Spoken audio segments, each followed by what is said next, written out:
আসসালামু আলাইকুম। সবাই কেমন আছেন?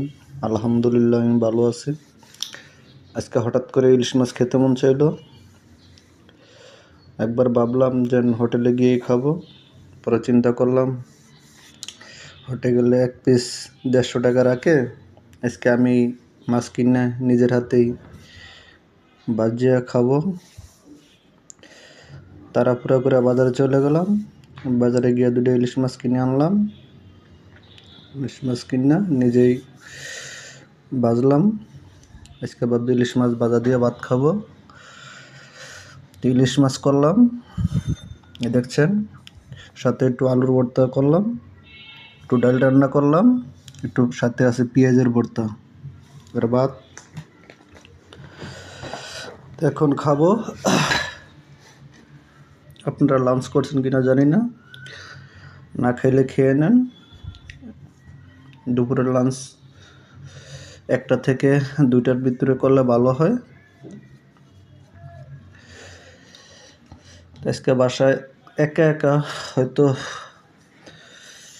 বাসায় মানুষজন থাকলে আরও ভালো হতো, একটু মজাও হইতো।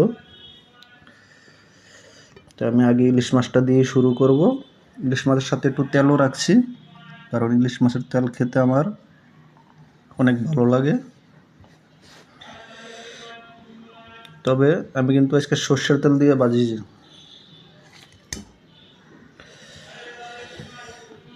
সর্ষের তেল দিয়ে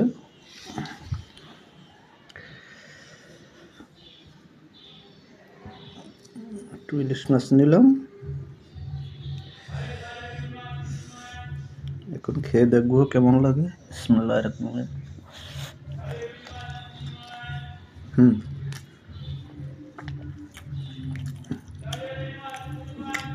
অনেক মজা হয়েছে, তবে সর্ষের তেলটা দিয়ে ভাজলে আরো মজা হয়েছে।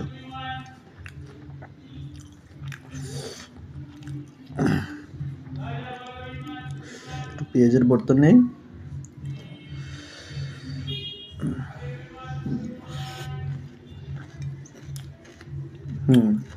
পেঁয়াজের ভর্তাটা অনেক মজা হয়েছে, কারণ পেঁয়াজের ভর্তাটার সাথে আমি সর্ষের তেল দিছি, আবার ধনিয়া পাতা দিছি, তার জন্য টেস্টটা আরও বেড়ে গেছে। ঠিক আছে, এখন আমি খাবো। খাওয়ার সময় ভিডিও করতে ভালো লাগে না। সবাই ভালো থাকবেন।